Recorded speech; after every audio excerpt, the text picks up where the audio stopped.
Thank you, and please be seated. I apologize for not getting back as soon as we thought we might, so that keeps everybody in a different spot. Thank you. And Mr. Moore, you are ready to call another witness. Yes, ma'am. Call Megan Sutherland. Please. Oh, it can be back here. Thank you.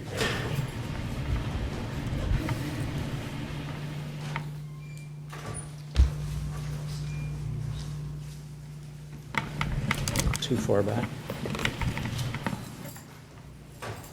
If you come forward, please, to the witness stand. And would you raise your right hand, please? Do you swear or affirm any testimony you may give will be the truth, the whole truth, and nothing but the truth? Thank you. Please be seated. If you'd answer first the questions of Mr. Moore and then any that Mr. Forman may have. State your name and your employment for the record, please. I'm Officer Radcliff Police Department. And how long have you been a police officer with Radcliff Police Department? A little over a year. All right. Do you have any other police experience? Yes, I was an MP for 9 years in the Army. All right. And 3 years of that I was a military police investigator. Okay. And so you've had training as a police officer, right? Yes. What training have you had? DOCJT, and then my in-service this year was interviewing and interrogations. Okay. DOCJT, is that the state of Kentucky's police training component? All right. And have you, would you estimate how many DUI stops or investigations you've been a part of since being with Radcliff Police? Approximately 25. Okay, just over the past year or so that Yes. you've been, all right. Now, did you have specialized training in DUI investigations? No, No. no, Okay. just what they have at the DOC. At the academy, though? Yes, just the all right. 2 weeks of DUI training. Gotcha. That's what I was referring to. All right. Now, can you explain to the jurors how you came to have contact with the defendant, David Symington, on the evening or the morning of May 30th, 2015? On May 30th, I had responded to a call on Lincoln Trail Boulevard. It was a noise complaint from a neighbor. Went to the residence, met with the actual resident that lived there. There was several people there. Spoke with him about the noise complaint, and several people left the party. I went and backed up my lieutenant on a traffic stop, which turned out to be with the defendant shortly after, and proceeded to finish the arrest and go back to the station for processing. Okay, let me back you up to when you came to the address on the noise complaint. Describe, you said you spoke to someone there? Yes. How did you approach that individual? How did you have contact with them? I went to the front door, knocked on the door, announced myself, Radcliff Police Department. I'm not sure who answered the door, but I asked for the resident, the actual person that lived there. He came to the door. I was trying to talk to him, couldn't have a conversation because it was so loud. So we actually stepped into the hallway. He had pulled the door up behind him, and I, explained to him the process. When you say hallway, was this an exterior area or an Yes, interior area? Hallway of the building. Okay. You're outside. Outside of the apartment, but Okay. it's inside the building in the hallway. Gotcha. the Okay. breezeway. All right. And so someone stepped out. Okay. Yes. You don't recall I don't remember his who name. that person was? No. Okay. And describe what conversation, if any, you had with him. Explained to him why we were there, that we had received another noise complaint for his residence. It was the first time I went to his house, but there had been an earlier call. And I explained that he could be cited for a city noise ordinance violation because he was disturbing his neighbors. And he said, "Oh, I don't want any part of that." So he went back inside to his residence and told all his friends and the partygoers that they needed to go. Now, did you tell anybody to leave? Did you tell him that if he doesn't make people leave, you're going to cite him with a noise violation? Okay. What did you tell him as far as what what he should or shouldn't do? Oh, I told him to turn the music down. He needed to have his friends quiet down. They needed to just get it under control because it was very loud. Okay. And so after that, he started telling people to leave? Yes. Okay, all right. And do you recall this defendant at that point at all? Having contact with him or words with him or anything? I remember his face when he walked out, like he walked past me, but I don't, I didn't talk speak to him? No. Okay, all right. Let's see. Did he talk to you or ask you anything? Not that I recall, no. Okay. No, there were several people that all walked out at once, and none of them had anything to say to me. I think I may have gotten some head nods, but nobody spoke to me. Okay,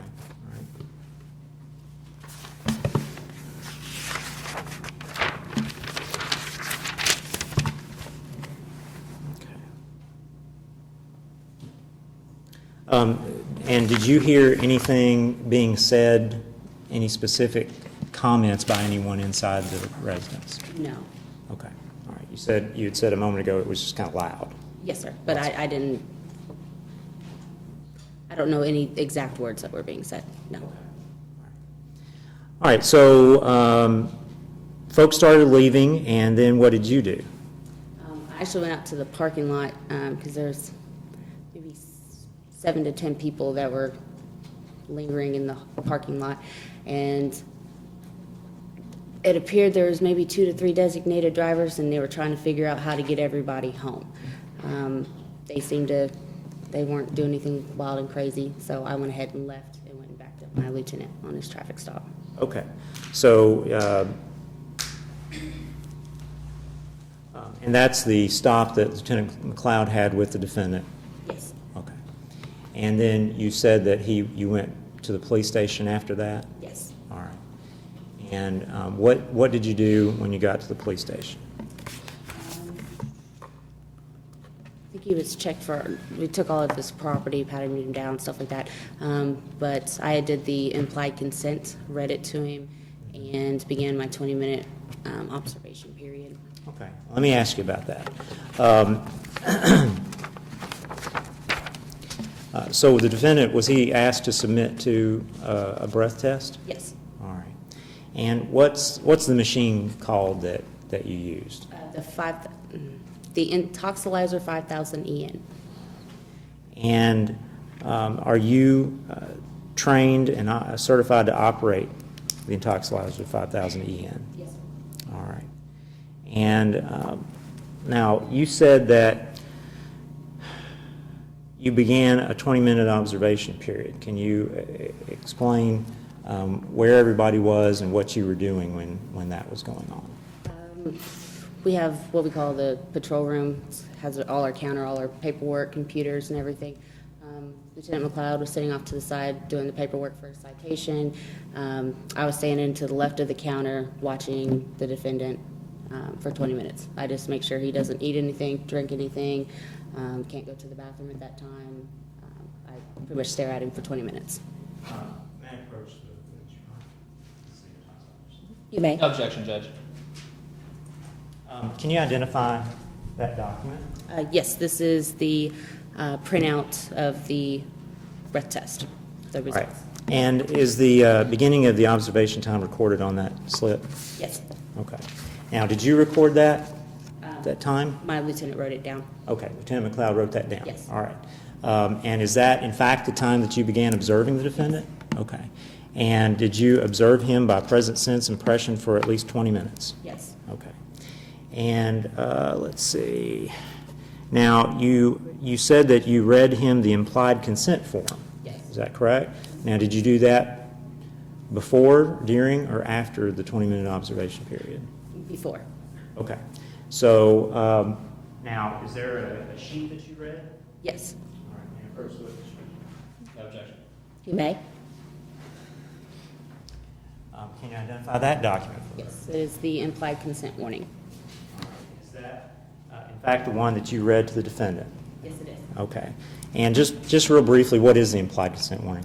I'm required to read it to them so that they know what their rights are before they agree to any tests. Okay, all right, thank you. And is that in fact, the original one that you read, and there's notations, signatures, initials Yes, by sir. the defendant and the witness at that time? Yes, sir. All right. Your Honor, Commonwealth move to introduce as Exhibit 1. Yes, sir. Objection. Without objection, then we'll introduce as Commonwealth's Exhibit 1.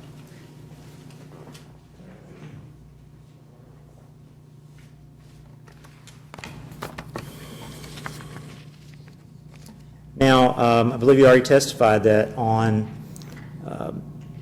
May 30th of 2015, you were trained and certified in the operation of that instrument. Is that correct? Yes, sir. All right.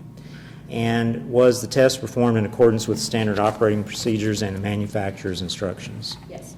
All right. And let's see, during the 20-minute observation period that you described, did the defendant introduce anything into his mouth or nasal passages that you observed? No, sir. Okay. You didn't see him regurgitate or anything like that? No, sir. All right. And was the intoxilizer properly checked and maintained and calibrated at the time that you administered the test to the defendant? Yes, sir. All right. Now, at this time, I'd move to introduce the intoxilizer maintenance records, No objection. April, May, and I think early July. Without objection, they'll be collectively entered then as Commonwealth's Exhibit 2. And Judge, those are originals. We'll have copies to substitute at the end of the proceedings.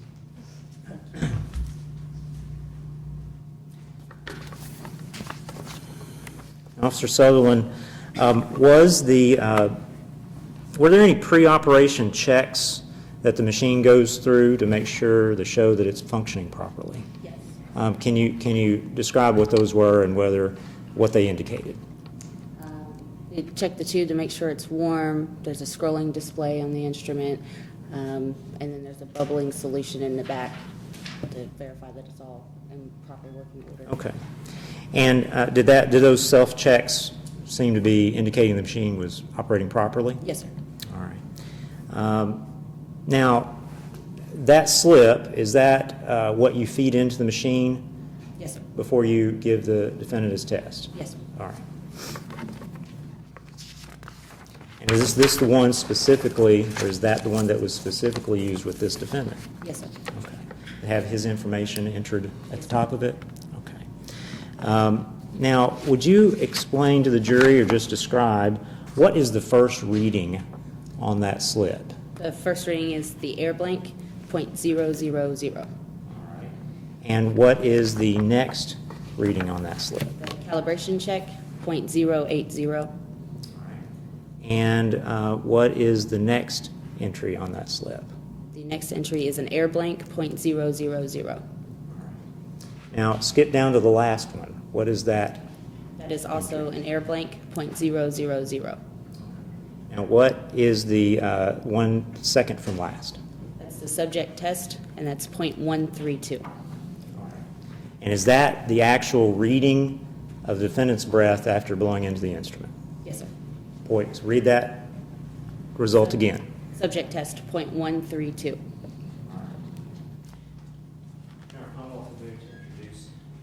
No objection. Without objection, Exhibit 3.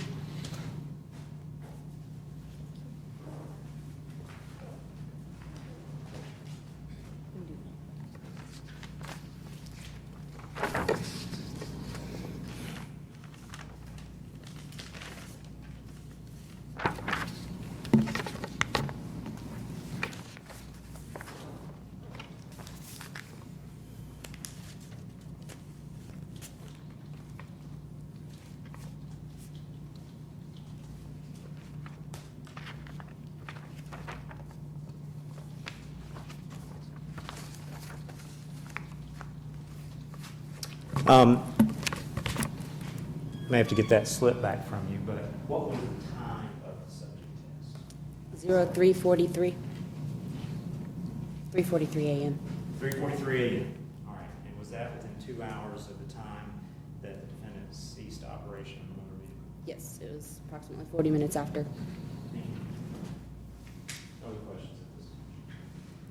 Mr. Foreman. Thank you, Judge.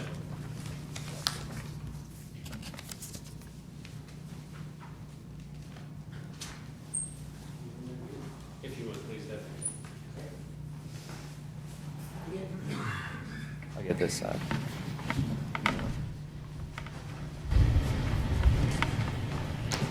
Thank you.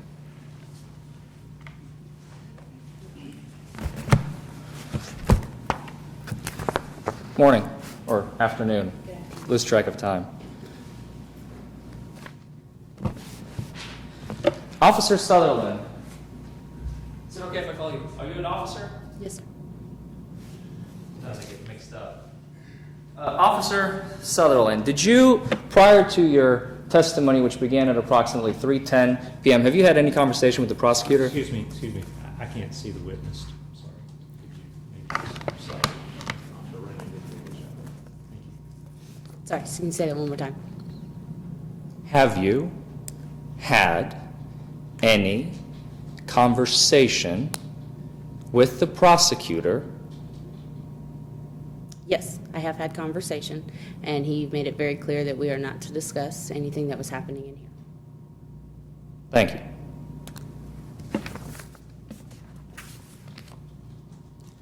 You responded to a call from dispatch, correct? Correct. And that location was 1204 West Lincoln Trail Boulevard. Yes, sir. You are aware, based on what the dispatcher has told you, that this is the second complaint. Yes, sir. And when you arrived at that location, how many police cruisers could you count? It was just mine and my lieutenant's SUV. Who else was in your vehicle? In my vehicle? Yes, ma'am. No one. Was there anyone else in Lieutenant McLeod's vehicle that you have seen? No, sir. So it was just you two, nobody else? I don't recall any other officers. As you approached the residence, were you by yourself? Yes, I went to the front door. Yes, sir. By yourself? Yes, sir. And that's standard procedure? My lieutenant went to the window. I approached the front door by myself. And yes, that is standard procedure. You normally don't have anyone accompanying you? It's a two-man call. My lieutenant went to a window, and I went to the front door. So two-man call, he went to one window, I went to the front door. And when you arrived, you testified that somebody came out, Yes. and they said that they're the resident who lives at that location. Yes, sir. And you said to them, what? I'm sorry. I don't think you actually don't- said that. What was I the don't- conversation like?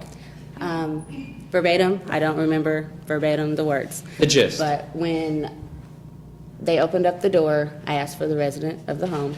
He came out. We spoke in the hallway. I explained to him, hey, you have got to have your guests calm down, quiet down. And then I explained to him about the city ordinance, referenced the noise complaints, and he went back inside and he told his friends they needed to go.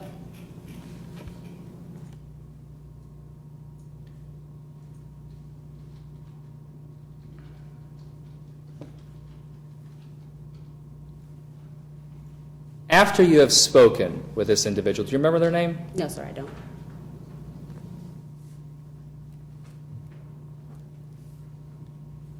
What did they do? Did they do? They went back into their residence and spoke to the people that were in their residence. And they told everybody to leave. No, not everybody, but he No? said, I'm over this, words to that effect, need y'all to go. It's not worth me getting in trouble for. You don't recall anyone saying everybody out? Not those exact words, no. What exact words were they? I don't remember. Okay. How many people did you see start to pour out of the place? Maybe 6 to 8 people, 6 to 10 people. And how many non-police cars were parked in the front of the apartment or the back, whatever you could see? I don't know the exact numbers, 10 to 15 cars, but there's a Just an parking lot. approximate is There's fine. a parking lot that adjoins with another apartment building, so there are several vehicles out there. You said that on direct examination, you don't exactly remember seeing Mr. Symington at that time, correct? Correct, sir. So you only learn later what he looks like. I remember his face walking by me as he exited, but I didn't know who he was at the time, no. And you don't remember him saying, "Can I stay here? I would like to stay here." No, sir. At no point in time did I hear him say that. What would you have done if people were outside and they were not leaving, they were not going anywhere? Would you arrest them? Would you issue them citations? What would you have done? Objection. And if counsel could approach.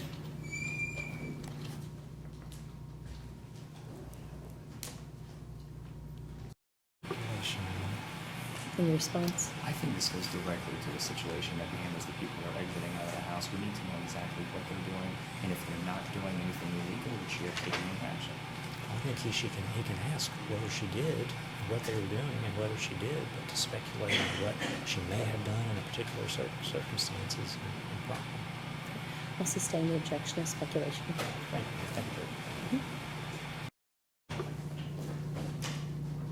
Had any of them been rowdy, would you have arrested them? If they'd been rowdy, Rowdy. Objection. Same objection. Still sustained. You may rephrase the question that would not involve speculation.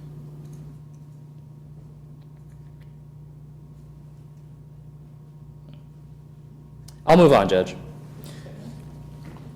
You had, after you saw Lieutenant, oh, actually, let me back up. I apologize. While you're outside,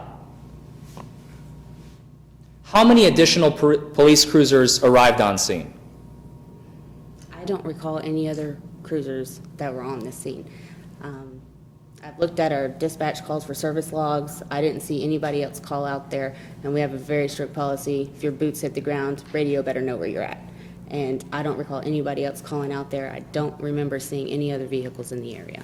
So it is your testimony to these, ladies and gentlemen of the jury, today, that there were only 2 police cruisers at 1204 West Lincoln Trail Boulevard at 3 o'clock in the morning. Yes, that is my testimony. Thank you. I do not recall any other vehicles out there. Next, I would like to discuss very briefly, you have followed Lieutenant McLeod's SUV as he was leaving, correct? No. You were not at the scene where the field sobriety tests were conducted by Mr. Symington. I showed up after. It was, I don't know the exact time, but I stayed behind while he left, and I had heard his location on the radio, so shortly after he had began his traffic stop, I had headed in his direction. Did you talk to anyone on scene? On scene. I think there were some passengers, but I don't remember what our conversation was. You don't recall ever saying to one individual, this is bullshit, pardon my language, he should fight this, meaning he, Mr. Symington? No, at no point in time did I say that. That's all the questions I have, Judge. And Mr. Moore. I don't believe I have anything to add to that, Judge. Thank you, ma'am. May the witness be finally excused, or does she need to remain available for potential rebuttal? I'd ask that she remain available. What that means is that we need to keep you in the courthouse, but you must continue to remain outside the hearing of other testimony and not discuss your testimony or any others in case you might be called later in the day. Thank you. And Mr. Moore, other witnesses? No witnesses.